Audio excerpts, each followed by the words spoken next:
Donc, bonjour à tous et à toutes. Donc, bienvenue dans cet atelier découverte de la communication non violente appliquée la plus spécifiquement à une situation en kinésithérapie.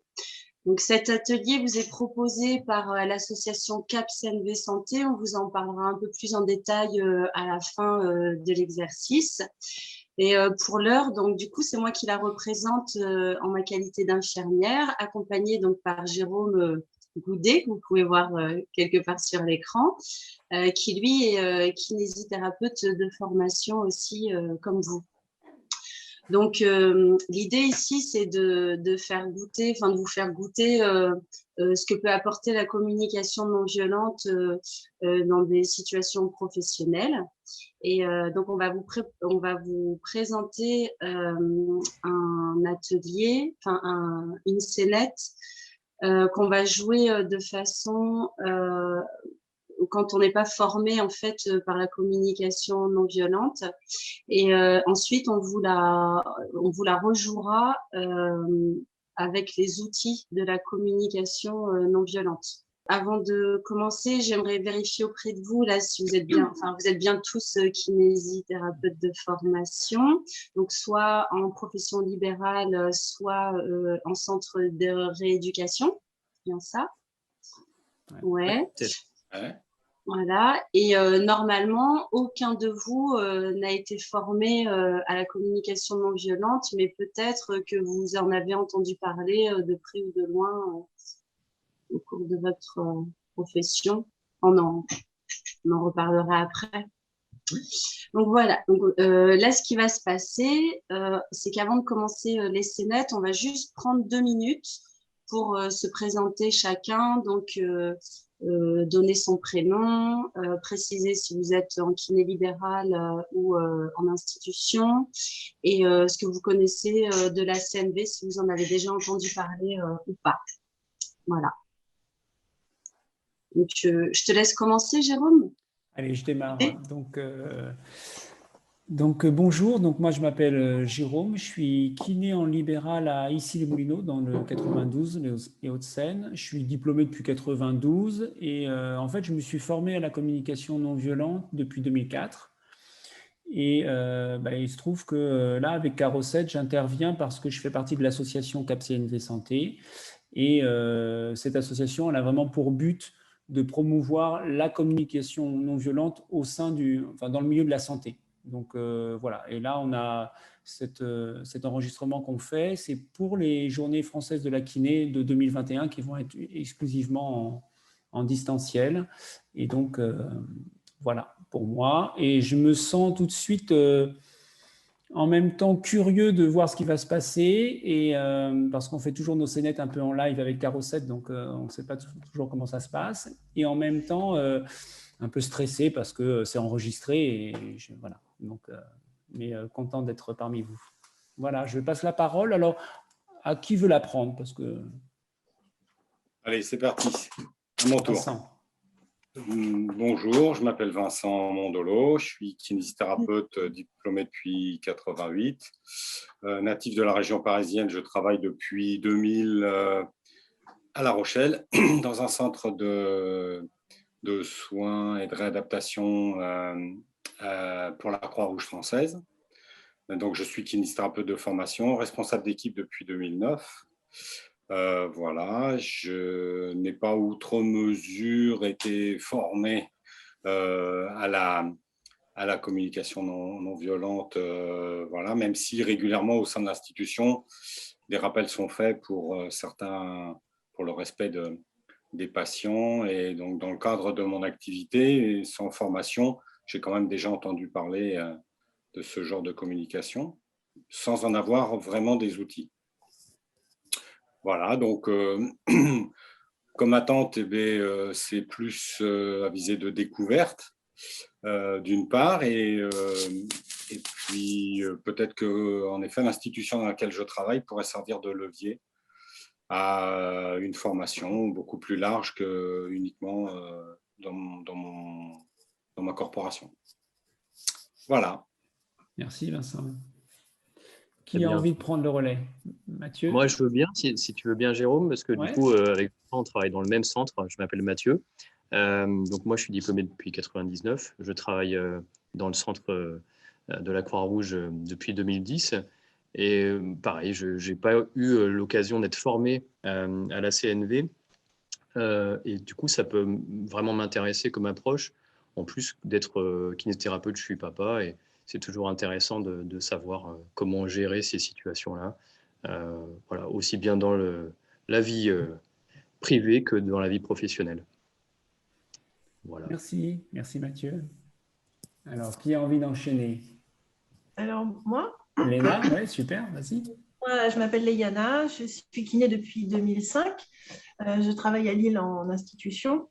J'ai effectivement déjà entendu parler de ce type de communication, mais voilà, j'en ai entendu parler, donc je suis là justement pour apprendre vraiment un petit peu comment ça se présente. Et voilà. Et puis du coup, je rejoins, je ne sais plus, Mathieu. J'ai aussi des enfants, donc ça peut être bien parfois. La bienveillance, on est tous d'accord avec ça, mais la mettre en pratique, ce n'est pas toujours si facile que ça. Donc, voilà. Okay. Super, merci Laïna. Alors, Ouais. on va passer la parole à Jérôme. Alors, vas-y Jérôme, fais ta présentation si tu es d'accord. Donc, Jérôme, moi je suis kiné depuis 2005. Actuellement, je pratique en libéral à Saint-Genis-des-Fontaines, dans le sud. La communication non violente, j'en avais plus entendu parler, mais on va dire privé et dans la communication de tous les jours qu'en santé. Et voilà, j'attends aujourd'hui avoir quelques idées plus pour dans la vie quotidienne et comment communiquer avec les autres de façon non violente. Et je n'avais pas entendu parler de l'association dont vous parliez avant. Okay. Je m'appelle Béatrice Sanchez-Pilet. Je suis kinésithérapeute depuis 19 ans. Je suis la kiné, la présidente de l'Institut de ressources en santé et communication.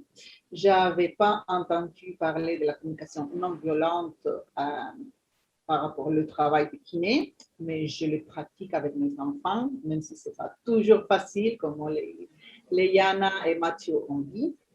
Mais j'essaie de la pratiquer avec eux. Et aussi, la première fois que j'ai entendu, c'est avec les conflits politiques qu'il y a entre Catalogne et Espagne, parce qu'il y a eu des associations et des mouvements de communautés non violentes. Super, merci Béatrice. Carosette.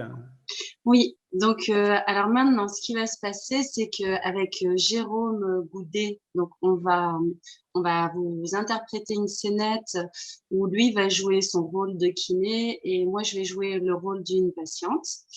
Et à la fin de la scénette, on vous dira tous les deux comment on se sent, puis on vous laissera un espace à peu près de 10 minutes pour réagir par rapport à ce que vous venez de voir, par rapport à ce que ça évoque dans votre pratique. Et ensuite, je vous dirai après. Voilà. Voilà, donc on va démarrer. Alors le contexte, c'est simplement, moi je suis kiné, je reçois Madame Pichu qui vient à mon cabinet pour sa séance. Et il se trouve que moi je suis un peu rempli de préjugés parce que je la connais depuis longtemps. Et voilà, je sais que c'est toujours un petit moment pénible pour moi parce que je n'arrive pas à faire exactement ce que je voudrais en rééducation avec Madame Pichu. Donc voilà, ça c'est juste le contexte pour que vous ayez ça en tête. Bonjour Madame Pichu, comment ça va ce matin? Bonjour Jérôme, vous savez, c'est pas facile, j'ai pas beaucoup dormi encore là, ça va pas trop bien.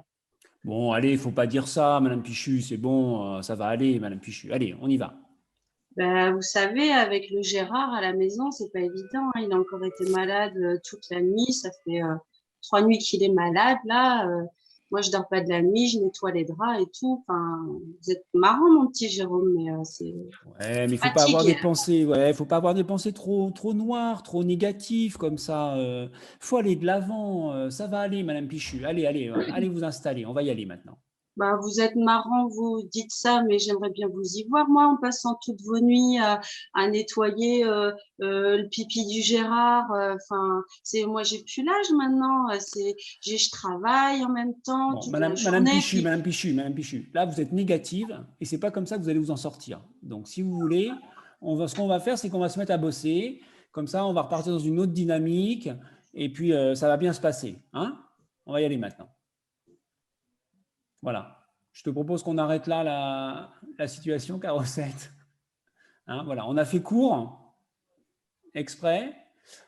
Comment tu te sens, Madame Pichu, toi Alors là, Madame Pichu, elle se sent pas du tout en lien avec son kiné. Elle est dégoûtée et elle a qu'une envie, en fait, c'est de pleurer et de rentrer chez elle et elle a encore plus mal au dos. Ok. Et moi, en tant que kiné qui reçoit Madame Pichu, je lui dis, mais c'est toujours pareil, j'en peux plus. Elle passe son temps à se plaindre et on n'avance pas, on fait rien. Ça n'a pas de sens de la recevoir dans l'état où elle est. Voilà, j'en peux plus en fait. Je suis excédé. En fait, la réalité c'est que je suis excédé et j'ai zéro confiance qu'on va avancer et que ça sert à quelque chose ce que je suis en train de faire en fait. Donc voilà. Donc ça c'est mon état d'esprit quand j'ai terminé cette séance qui n'a même pas commencé. Alors voilà. Maintenant ce qu'on aimerait c'est simplement vos réactions. Qu'est-ce que ça vous fait quand vous entendez ça? Qu'est-ce qui résonne chez vous? À quoi vous voilà? Qu'est-ce qui se passe? Voilà, chacun prend la parole quand il veut. Hein, il n'y a pas de sens. Peut-être la première chose, c'est qu'elle ne se sent pas écoutée. Mm-hmm. Elle ne se sent pas écoutée dans ses… C'est peut-être pas juste des demandes, c'est juste qu'elle a besoin de vider son sac et peut-être que c'est peut-être ça le problème. Peut-être qu'on peut essayer d'intégrer la rééducation en même temps. On discute, mais on cadre un peu le truc pour faire ce qu'on a à faire et tout en même temps, elle vide son sac. Mais c'est une idée, mais je ne sais pas comment on fait forcément toujours. Hein. Surtout quand on a la casquette de certains, voilà, dans certaines situations, c'est pas toujours évident, mais peut-être essayer de plus écouter. Ok, voilà. Merci. Pour qu'elle n'ait pas envie de pleurer après, de se barrer comme ça et de dire oh, c'était nul, encore ma séance avec le kiné, il ne m'a pas écouté, je ne vais pas mieux. Peut-être que la rééducation, il faut prendre aussi en compte le fait qu'elle a besoin de parler, même si on écoute d'une oreille distraite, mais elle parle, nous on fait notre travail, et puis, mais je ne sais pas. Ok. Vincent. Déjà, moi, la première des choses, c'est un mea culpa, parce que c'est vrai que cette situation toute simple qu'elle puisse apparaître est quand même assez révélatrice et assez quotidienne, ou assez fréquemment quotidienne, d'emplois du temps qui sont parfois surchargés et où on n'a pas forcément un temps d'écoute suffisant pour plein de raisons, et pas forcément uniquement parce que le patient ne nous convient pas, hein, mais parce qu'il y a plein d'autres choses qu'on a fait avant ou qui nous restent à faire et qui fait qu'on essaye de raccourcir le laps de temps de prise de contact pour passer à l'acte, je dirais. C'est-à-dire à une pratique professionnelle où là, on va être difficilement critiquable parce qu'on représente le professionnel qui exerce et le patient qui représente le malade.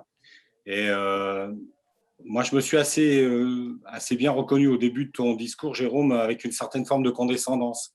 C'est-à-dire qu'il accueille la patiente en disant oui, bah, en effet, c'est pas simple, madame, mais en une phrase, il essaye de résumer l'ensemble de sa situation en disant ça fait longtemps que je la connais, la situation, en sous-entendu. Et donc, bon, on va peut-être pas repartir là-dessus. Donc, il y a une forme de condescendance, mais qui est déjà négative, en fait. Qui est déjà négative parce que le quotidien de cette dame, il semble se répéter, mais malgré tout, il n'est peut-être pas tous les jours à l'identique.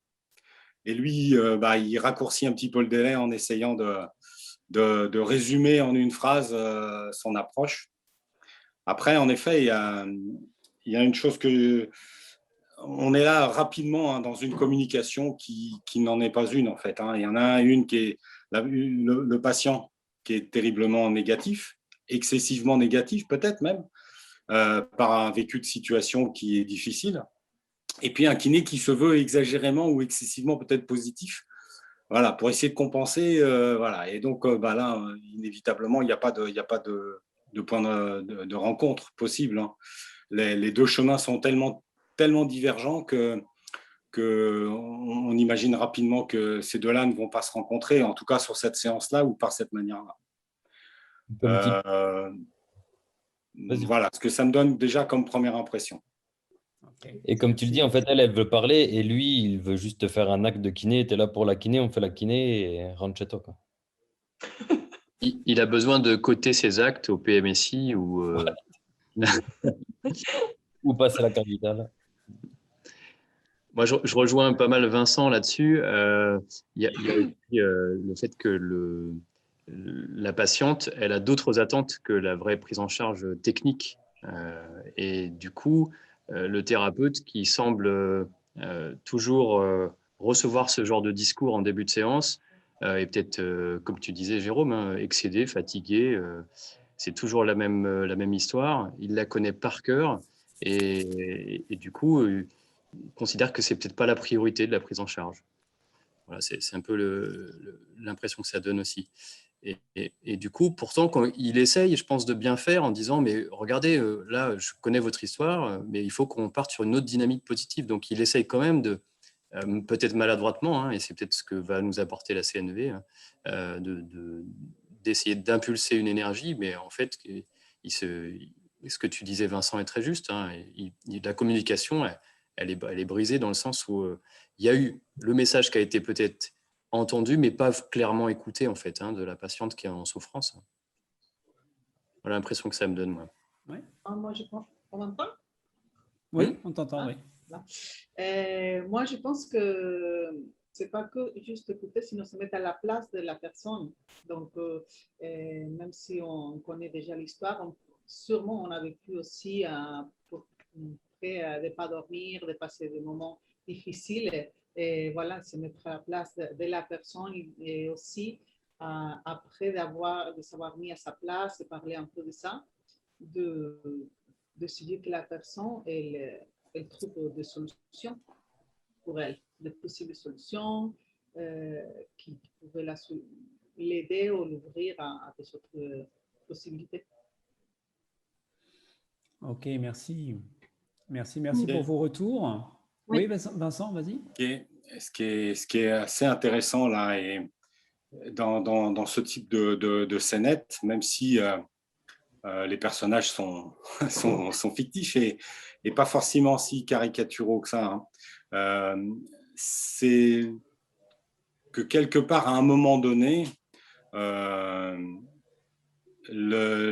c'est pas de la kinésithérapie, c'est pas le thérapeute en soi, c'est la personne qui est derrière que le patient va aller chercher parfois. Sur des prises en charge assez longues et pour lesquelles on est parfois démuni parce que la pathologie est évolutive, qu'on n'a pas forcément les moyens en tant que kinésithérapeute, infirmière ou autre, hein, de répondre à l'attente du patient. Eh bien, on se réfugie un petit peu en tant que professionnel derrière cette qualité et on oublie que le patient va peut-être chercher autre chose, quoi. Peut-être quelque chose qu'on n'a pas les moyens de lui donner, hein, parce qu'on manque d'outils peut-être aussi. Et puis, on ne veut pas forcément s'immiscer dans une relation, s'engager dans une relation qui deviendrait peut-être trop complexe. Et donc, c'est aussi une forme un petit peu de peur, quoi. C'est l'hyperprotection que l'on s'accorde par un acte hyper technique, professionnel, qui ne pourra pas porter à jugement négatif par le patient, parce que s'il vient vous voir, c'est parce que quelque part, en tant que kinésithérapeute ou infirmière, vous lui apportez quelque chose, mais qui est aussi un filtre pour éviter de s'engager dans une relation un peu complexe ou trop difficile. Difficile. Merci. Merci, Vincent. Alors, je vais vous partager juste un petit écran. C'est le processus décrit avec ce qu'on appelle le bonhomme de la CNV. Alors, ça va être assez court, mais je vais juste vous le montrer avant de faire la scénette en mode un peu CNV, comme si le kiné s'était juste formé à la CNV. Et j'aime beaucoup ce que vous avez dit là. Alors, je vous le partage l'écran. Attendez une seconde, parce que je suis pas toujours très doué. Je vous partage ça. Voilà. Donc là, partager. Hop. Voilà. Là, vous allez voir deux petits bonhommes qui sont en fait les 4 étapes de la communication non violente. Donc, c'est ce qu'on appelle le processus. Donc, on part toujours d'abord d'une observation, comme les faits ou ce que j'entends. Vous arrivez à le voir aussi, hein, Oui. Oui. Voilà. Oui. C'est bon. Et puis après, je vais au niveau du cœur et là, j'écoute les sentiments. Hein, les sentiments, les émotions, les sensations physiques que je vais avoir. Donc ça, c'est quand je veux faire un reflet empathique. Et puis après, je vais me connecter aux besoins. C'est quelle est l'énergie qu'il y a derrière ce sentiment. Ce sentiment, il est en train de me donner une information. La personne, la façon dont elle se sent, ce qu'elle est en train de me dire, derrière, il y a un besoin, il y a une valeur, il y a quelque chose de vital qui est précieux pour elle. Et ben, c'est ça qu'en communication non violente, je vais essayer d'aller retrouver. Parce que c'est à partir de là qu'on va pouvoir se mettre en lien, qu'on va pouvoir créer une connexion. Hein, j'ai entendu plusieurs d'entre vous qui disaient il n'y a pas que l'acte professionnel. Hein. Nous, on est tous des kinés, on a tous été formés à avoir une pratique le plus rigoureux possible, etc. Et en même temps, on se rend bien compte que il n'y a que ça dans nos actes. Il y a aussi toute cette relation, toute cette connexion. Des fois, on veut s'en protéger parce que justement, on ne veut pas s'épuiser là-dedans. Et donc, la communication non violente, elle va nous permettre aussi, pour terminer dans la 4e étape, simplement de faire des demandes. Ça peut être des demandes de connexion pour voir comment la personne elle se sent maintenant, ou des demandes d'action. Hein. Est-ce qu'on va faire, par exemple, une séance de kiné? Est-ce qu'on va pouvoir s'y mettre ou pas, etc. Et puis, il y a l'expression authentique. Là, c'est la même chose, c'est le même processus, sauf qu'au lieu d'aller écouter ce que vit la personne, je vais dire à la personne ce que moi, je suis en train de vivre. C'est quoi peut-être ma difficulté d'entendre ce que j'ai entendu, ou etc. D'accord? Donc voilà, là, en fait, c'est simplement pour vous l'ayez visualisé, que vous sachiez qu'il y a 4 étapes. Hein, on est juste sur un petit atelier de découverte, donc on ne va pas pouvoir tout faire, mais voilà, c'est un petit peu ce que maintenant, je vais essayer de mettre en œuvre avec Carosette. Alors, si j'arrive, alors là, je suis perdu. Excusez-moi, j'essaye de revenir à l'écran. Je voudrais vous... Ah oui, arrêtez, voilà. Hop, on est là. J'ai juste une petite question. Ouais. Par rapport, quand tu dis qu'en fait, dans l'expression authentique, en fait, du coup, il faut qu'on, d'une certaine façon, on fasse part aux patients de ce que ça nous renvoie d'inconfortable dans De confortable ou d'inconfortable, ouais. Tu verras peut-être qu'il y a un moment, là on va refaire cette scénette, la même, c'est-à-dire que je suis toujours Jérôme Goudet, toujours kiné, je reçois toujours Madame Pichu qui est dans le même état, sauf que la différence c'est que là je me suis formé à la CNV et j'ai envie justement de voir si ce que j'ai appris pendant une semaine de stage, j'arrive à le mettre en œuvre avec Madame Pichu, d'accord ? Et pendant ces instants-là, je vais peut-être aller écouter de façon empathique Madame Pichu ce qu'elle est en train de vivre et essayer de le transformer en besoin, d'accord ? Pas rester juste sur les faits et pas de rester comment elle est dans sa tête, essayer d'aller voir quels besoins ne sont pas nourris chez elle et quelles difficultés elle a. Et puis après, il y a peut-être un moment où si je vois que j'ai assez écouté et qu'elle me donne l'autorisation de parler, je parlerai, mais je parlerai de moi, dans ce que je vis, mais surtout dans les besoins qui sont importants pour moi. Hein, et après, j'essaierai de voir est-ce qu'elle est prête maintenant à faire quelque chose. Enfin, en tout cas, on va voir, parce qu'en fait, comme on fait un live, je ne sais pas comment ça va sortir, mais l'idée, c'est en tout cas un peu ça. En tout cas, on va voir ce qui sort là maintenant. Ça va dépendre de l'état de Madame Pichu et du mien. Mais, il y a plein de surprises, cette Madame Pichu. Mais oui, bien sûr. Mais vous allez se porter par le vent. Elle se laisse porter par le vent. Et moi, je vais essayer juste de faire un tout petit peu différemment que ce que j'ai fait, parce que tout à l'heure, quand je sors dans cet état-là de la séance, je vois bien que ce n'est pas ni au service de la patiente, ni à mon service. Et donc, en fait, c'est pour ça que je me suis formé, c'est parce que j'ai envie de pouvoir vivre autre chose. Hein. Et j'ai beaucoup aimé ce que vous avez pu tous partager sur le fait que, oui, il y a le côté professionnel, mais la relation, elle a aussi du sens et je ne peux pas l'exclure. Et en même temps, il faut que je m'en protège aussi, c'est-à-dire que je ne dois pas me rentrer complètement en sympathie, je ne vais pas pleurer avec Madame Pichu. Parce que si je pleure avec tous mes patients, je ne vais pas m'en sortir non plus. J'ai besoin de me protéger. Donc, comment je trouve cet équilibre? Et la communication non violente, ça peut être un outil intéressant. Donc, voilà. Carosette, tu peux te transformer en âme Pichu? Voilà, super, je te remercie. Bonjour, Madame Pichu. Comment ça va cet après-midi? Bonjour, mon petit Jérôme. Vous savez, hein, moi, c'est toujours pareil. Hein, je ne m'en sors pas. Hein, avec le GG, là, une semaine ça va, une semaine ça va pas. La semaine dernière, vous n'étiez pas là, il a bien dormi. Là, cette semaine, je reprends mes séances de kiné. Il m'a encore empêché de dormir toute la nuit. Je me dis bien, c'est pas de sa faute, pauvre homme. Il est pas bien aussi, mais Ouais, en m'en fait, ce sors que plus. j'entends là, Madame Pichu, c'est que vous êtes un peu déprimé de ce qui se passe et vous n'avez plus tellement confiance et puis vous savez même plus quoi faire avec Gérard parce qu'il y a des semaines où ça peut aller, mais il y a tellement de moments où ça va pas, c'est compliqué pour vous ça. Ah oui, c'est compliqué parce que j'ai plus de vie, moi. Entre le travail, bah, le GG, bah, là, moi, je peux plus. Enfin, je suis là, mais je me dis parce que je Ouais, compte vous êtes sur vraiment, vous, mon GG, quoi. Je ouais. compte sur Ouais, vous vous êtes pour. vraiment fatigué, vous êtes là, vous sentez que vous avez besoin de vous reposer, mais vous avez besoin de vous ressourcer aussi. Et puis je crois que j'ai l'impression aussi que vous avez envie qu'on prenne la mesure de ce que vous vivez à la maison avec Gérard, en fait.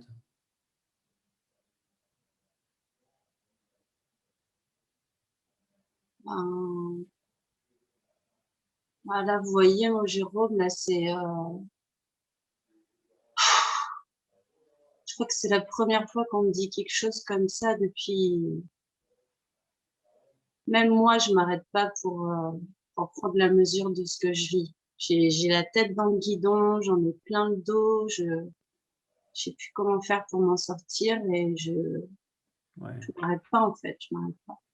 Ouais, là, vous prenez conscience que vous êtes toujours, vous faites toujours le mieux que vous pouvez et qu'en même temps, vous avez besoin de temps de ressourcement, de prendre soin de vous aussi. Mm. Bah oui, et comment c'est Mm. possible? À part avec vous, Jérôme. À part quand je suis avec vous, mais vous étiez pas là la semaine dernière. Eh oui, j'avais pas de remplaçant la semaine dernière. Ah. Est-ce que, est-ce que Madame Pichu, ça vous dirait que je vous dise comment je vois les choses pour aujourd'hui au moins? Bah, si vous voulez, hein, de toute façon, maintenant je suis là. Bon, vous voyez, bon, d'habitude, quand je vous vois arriver comme ça, moi aussi, je suis un peu inquiet, je vois pas comment je peux vous aider. Bon, voilà. Là, aujourd'hui, j'ai envie qu'on essaye de démarrer autre chose. Et si vous êtes d'accord, je voudrais vraiment qu'on puisse aujourd'hui avoir une séance qui soit enfin, qui vous fasse du bien à vous et moi qui ait un maximum de sens pour qu'on reprenne tous les deux confiance dans la relation de soins qu'on a ensemble. Et donc, si vous étiez d'accord, on pourrait commencer, voilà, vous déshabiller comme d'habitude, et puis on ferait quelques petits exercices doux pour qu'on respecte vraiment votre niveau d'énergie de l'instant. Et puis après, parce que je vois bien que vous avez besoin de vous poser, de vous ressourcer, ben on finira la séance par un bon massage pour bien vous détendre, pour bien vous relaxer, pour que vous puissiez repartir avec un maximum d'énergie. Est-ce que ça, vous pensez que ça serait possible? Mais vous croyez que c'est possible, vous, que mes douleurs de dos, elles s'arrangent? Parce que moi, je vais vous dire, mon petit Jérôme, déjà, quand je viens là, ça me fait une bulle d'air pour respirer par rapport à mon quotidien.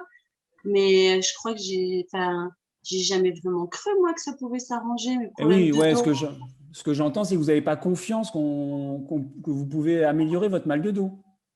Bah, je me demande comment ça va être En possible. C'est fait, ça va être tellement. possible si ensemble on arrive à coordonner quelque chose. C'est-à-dire que en même temps, la kiné, c'est toujours assez simple. On va assouplir, on va remuscler, et puis on va détendre, et puis ben voilà, ça va aller. Après, il faut du temps, hein, mais ça va se faire en fait. Mais voilà, il faut juste c'est qu'on arrive à chaque séance à avancer tout doucement à votre rythme, et puis ça va le faire. Ah bah alors là, vous voyez, bah là, Bon, vous êtes épaté, ben vous avez envie d'essayer. Ça vous ah va? bah Bon, oui, j'ai épaté, mais allez. je vous crois pas complètement encore, mais Alors, j'ai. on va tester quelques séances et puis on verra ce que ça donne. On va avancer pas à pas. Allez, Ben, vous on me y faites va. bien plaisir, mon petit. Allez, on y va, on On y y va. va. Hop. Allez, on se termine là. Bon, voilà. Comment elle se sent, Madame Pichu? Ah bah alors là, Madame Pichu, elle se sent extrêmement émue et touchée parce que, en fait, elle n'avait pas compris le sens encore de ses venues au sens de kiné. C'est le docteur qui l'avait envoyé. Ça faisait une bulle d'air dans sa vie. Mais elle avait jamais imaginé que ça pouvait vraiment agir sur son physique, sur ses douleurs physiques. Là, elle vient de l'entendre, en fait. Donc, elle a vraiment une lueur d'espoir qui lui fait quitter les ruminations de son quotidien. En fait, là, elle est présente. Ouais, elle est présente. Elle quitte son quotidien et elle est présente. Ok. Et moi, en tant que kiné, je me dis, dis donc, c'est peut-être la première fois où je vais arriver à faire une séance où je vais collaborer avec Madame Pichu. C'est-à-dire que je ne vais pas être contre Madame Pichu à essayer de ramer pour la faire avancer. Donc, des fois, j'ai souvent l'impression que je suis tout seul à ramer et que j'ai Madame Pichu qui freine tout ce qu'elle peut. Et là, pour la première fois, j'ai l'impression que je vais, juste avec ce que j'ai fait, ce que j'ai dit, en fait, j'ai l'impression que je vais collaborer. Donc, on va avancer à deux. Et en fait, je me dis, ça va être plus facile. Je vais moins m'épuiser, quoi. En fait, voilà. Donc, moi, c'est ce qui me vient après ça. Voilà. Donc, voilà ce qui est possible de faire. Voilà, alors c'est juste ce qui est sorti à cet instant. Hein. Donc voilà, on est intéressé par vos retours. Qu'est-ce que vous retenez? Qu'est-ce qui vous intrigue? Qu'est-ce qui peut-être vous paraît étrange? Voilà, enfin voilà, tout ce qui vous vient là, tout ce qui vous passe. On m'entend? Oui. Oui. Moi, j'ai retenu que toi, Jérôme, tu as mis des mots aux émotions. Donc, ça permet de comprendre aussi à Madame Pichou, aussi dans une autre optique, ses émotions.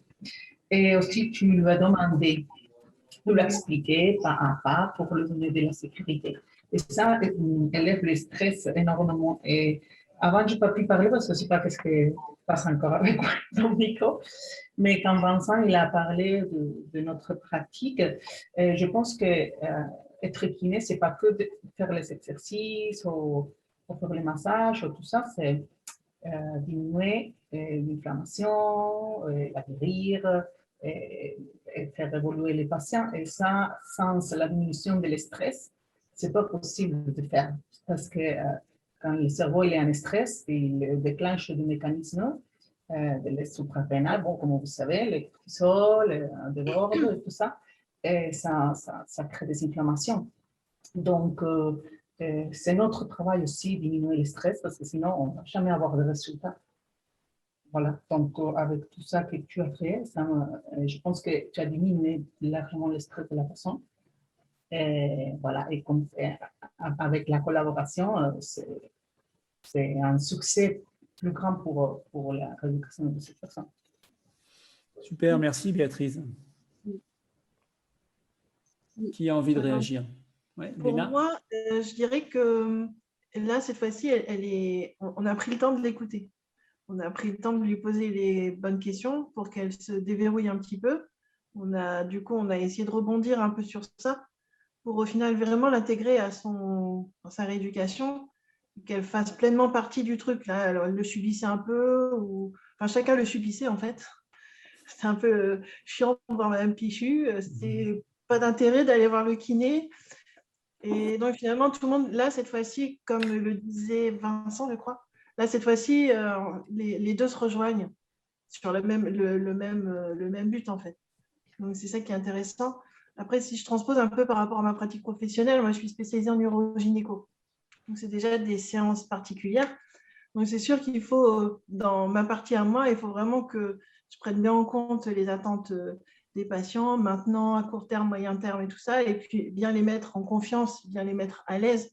Parce que vu que c'est de l'urogynéco, je ne peux pas me dire c'est bon, j'ai pas envie de t'écouter, tu t'allonges, hop, les 4 fers en l'air et c'est parti. Du coup, c'est déjà assez particulier comme séance de rééduc. Et en plus, je prends aussi des malades de douleurs chroniques. Donc là, du coup, c'est aussi particulier. C'est-à-dire qu'il y a des gens qui viennent et qui sont vraiment en attente d'avoir quelque chose, parce qu'ils sont intégrés dans un programme de rééducation. Voilà. Et puis, il y en a d'autres, ils arrivent là parce que le médecin leur a dit qu'il fallait venir voir le kiné, parce que du coup, on allait leur proposer un truc qui allait fonctionner, mais du coup, ils ont des attentes hors normes. Ils disent de toute façon, qu'est-ce que c'est que cette petite dame? Qu'est-ce qu'elle va m'expliquer avec ces quatre techniques? De toute façon, je suis là, mais je n'ai pas envie. Donc, parfois, les gens viennent, mais en fait, ils n'ont pas envie. Et du coup, c'est compliqué parce que nous, on est là parce qu'on voudrait leur apporter quelque chose. Eux, ils sont là parce qu'on leur a dit de venir. Mais pas pour, voilà. Et du coup, il faut aussi essayer de rapprocher tout le monde, ce que vous avez fait, pour que finalement, lui, il n'était pas content d'être là, mais finalement, il est là. et il écoute. Et finalement, on arrive à faire quelque chose. Ça marche ou ça marche pas, ou il faut un peu de temps, mais il faut toujours essayer de trouver le moyen de rapprocher tout le monde. Mais c'est pas toujours facile. Parce que effectivement, il y a tout ce qu'on a eu, notre journée qui est passée, la journée qui va arriver, ce qu'on a appris avec les autres patients, si on a réussi à faire le vide entre deux et puis enchaîner. Donc il y a tout ça qui rentre en jeu, mais finalement, ce que je retiens, c'est qu'il faut toujours essayer de rejoindre, enfin, faire en sorte que faire coïncider les besoins de l'un avec les besoins et les envies et les demandes pour réussir à faire quelque chose. Ok, merci Laïna. Mathieu. Après, moi, je rejoins Laïna sur beaucoup de points. Et il y a une chose aussi, c'est que tu décris bien le fait que notre patience peut s'émousser, je pense, au fur et à mesure de la journée, au fur et à mesure qu'on emmagasine du retard ou qu'il y a des petits grains de sable qui se mettent dans l'engrenage. Et on n'a pas toujours le même temps à pouvoir offrir aux patients pour pouvoir être dans cette approche. Et parfois, ça crée même une frustration chez nous. On se dit, mais là, je suis passé complètement à côté de la séance parce que je n'étais pas disponible. J'ai fait parfois un copier-coller de celle de la veille ou du matin qui correspond peut-être plus du tout aux attentes ou de l'instant du patient.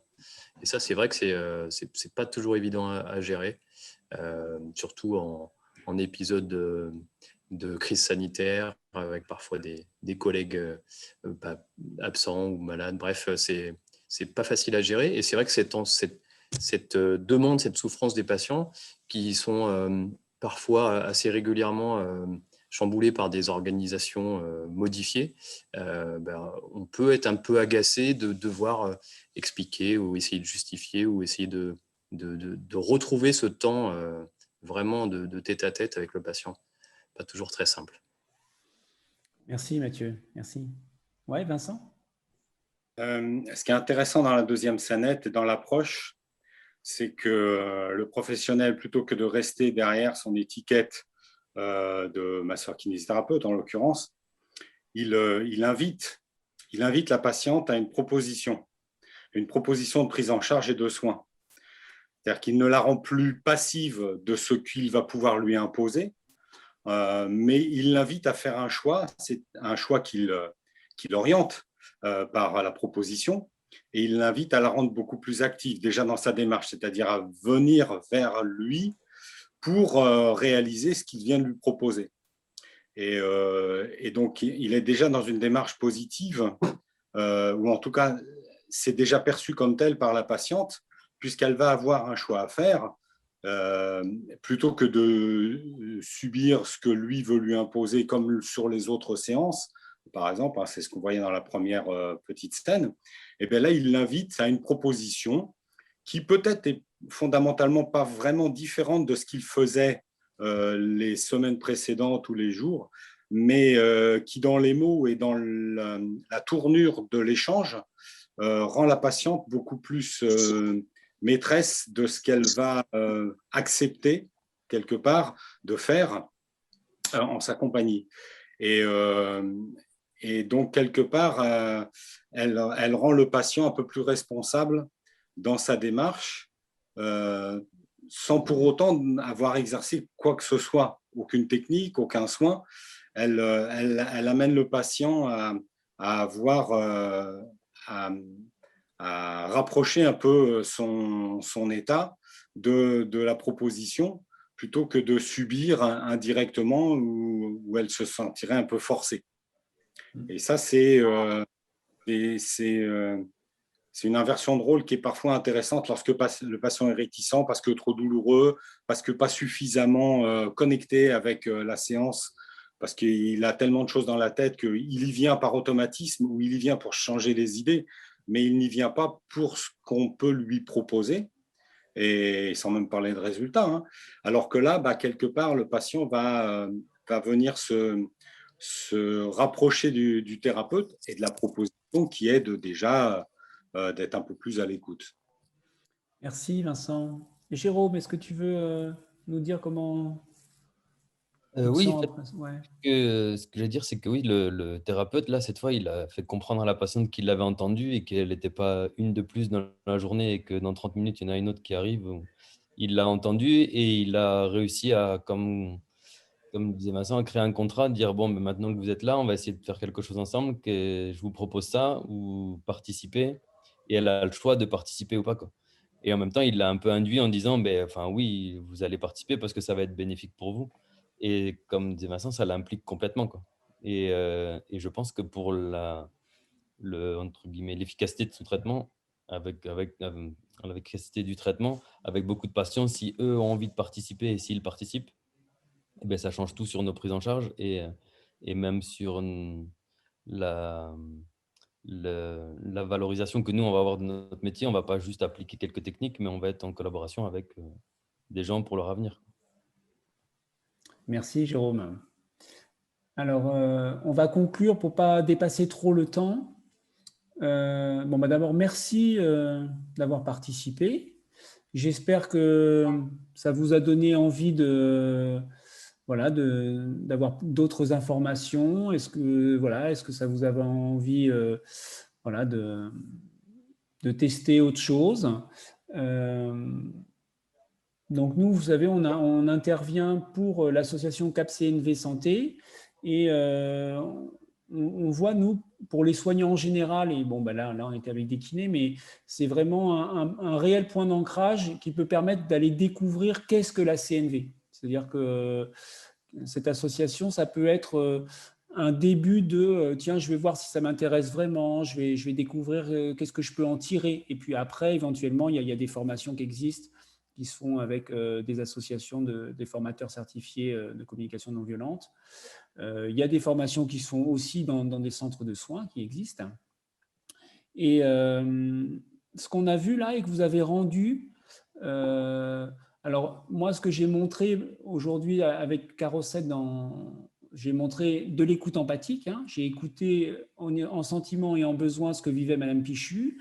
Et puis, il y a un moment, quand j'ai senti qu'elle commençait à s'abaiser, voilà, j'ai pu faire une expression authentique de moi, ce que j'avais envie de vivre. C'est-à-dire que moi, j'ai écouté les besoins de Madame Pichu, mais je suis resté avec les miens, qui étaient quand même de faire une séance, que je voulais avoir du sens dans ce que je faisais. Je n'étais pas là juste pour l'écouter. Et donc, après, j'ai fait une expression authentique avec une proposition qu'elle a acceptée, et tant mieux. Mais peut-être qu'on aurait dû en discuter plus, hein, ça peut arriver. Et puis, il y a une autre chose que vous avez évoquée ensemble, surtout Mathieu, je crois, et Laïna, et qu'on n'a pas montré là, mais c'est l'auto-empathie. C'est-à-dire, la CNV, ça peut aussi vous aider à aller vous connecter dans qu'est-ce que j'ai envie de vivre à l'instant, qu'est-ce qui se passe en moi. Parce qu'en fait, souvent, vous pouvez me dire, hein, je suis fatigué, j'enchaîne, je suis un peu stressé, j'ai fait la même séance que la dernière fois, mais voilà, c'est parce que en fait, je n'étais pas tout à fait là, ou c'est parce que je savais qu'après, j'avais quelqu'un d'autre. Et voilà, donc en fait, toute cette tension qu'on peut avoir dans notre travail, mais que les gens retrouvent dans plein de situations, et ben, la communication, ça peut aussi vous aider à avoir cette relation de vous à vous, et donc de retrouver des temps d'apaisement pour justement après être mieux en relation, que ce soit avec vos collègues ou avec des patients. Donc voilà. Ce qu'on voulait vous dire aussi sur notre association, c'est qu'il y a des choses qui existent, qui sont entièrement gratuites. Il y a des cercles d'empathie qui ont lieu tous les 15 jours pour les soignants. Il y en a un ce soir. Il y en a un ce soir. Il y en a un ce soir à 20h. Vous pourrez retrouver ça sur la page Facebook de CAP-CNV Santé. Donc on est toujours 2 co-animateurs et c'est que des soignants qui sont là voilà, pour dire ce qu'ils sont en train de vivre en ce moment. Donc tous les sujets sont possibles. Et puis il y a aussi des webinaires, il y a des petits ateliers comme ça qui existent, qui sont là aussi entièrement gratuits. Ça peut permettre de découvrir la CNV, de voir plusieurs aspects. Des fois on vise un seul aspect, ça pourrait être l'auto-empathie ou l'empathie, voilà. Et puis voilà, qu'est-ce que je voulais rajouter d'autre et puis, si vous avez envie, un jour, vous pourrez aussi devenir adhérent à CAP-CNV Santé si vous avez envie, vous aussi, de développer la CNV au sein des structures où vous êtes, etc. Voilà, c'est aussi une des possibilités qui existent. En tout cas, voilà, nous, avec Carosset, moi, je remercie Carosset parce qu'elle est toujours un bon cadre pour moi et elle est toujours pleine d'énergie. C'est elle qui vous a le plus recruté. Donc, voilà, je me sens toujours soutenu quand je bosse avec elle. Donc, c'est une grande chance que j'ai et j'en profite pour célébrer ça à l'instant. Et puis, merci à vous d'avoir passé, je pense, un peu plus de 45 minutes voilà, pour tester, et voilà, j'espère que ça vous aura donné envie. Carocette, est-ce que tu veux rajouter une petite chose? Mais oui, je voulais juste préciser que l'association Capsonville Santé, en fait, c'est une association qui a été créée pour diffuser la communication non violente dans le milieu de la santé à travers tous les professionnels de santé. Donc, ce qui est proposé dedans, c'est que des ateliers de pratique ou de découverte gratuits pour ceux qui sont déjà formés pour pratiquer, ceux qui ne sont pas encore formés pour voir ce que ça apporte et voir ce que ça change. Et c'est vrai que dans tout ce que vous avez énoncé, il y a la conscience de ce qui peut fonctionner ou pas fonctionner dans des situations. Mais du coup, dans la CNV, il y a des outils en fait qui permettent de poser des actions en fonction de ce dont on a conscience pour mieux vivre la situation, que ce soit en les transformant directement ou que ce soit de soi à soi déjà, pour ensuite récupérer son pouvoir d'action ou se ressourcer en continuant à travailler. Donc ça, c'est vraiment du pain béni, ce processus-là de communication pour ça. Et moi, personnellement, c'est ce qui me motive à en parler et à faire des ateliers comme ça, c'est vraiment de faire connaître au maximum de gens pour que le maximum de gens, professionnels de santé en tout cas, se sentent bien là où ils sont. Voilà. Merci.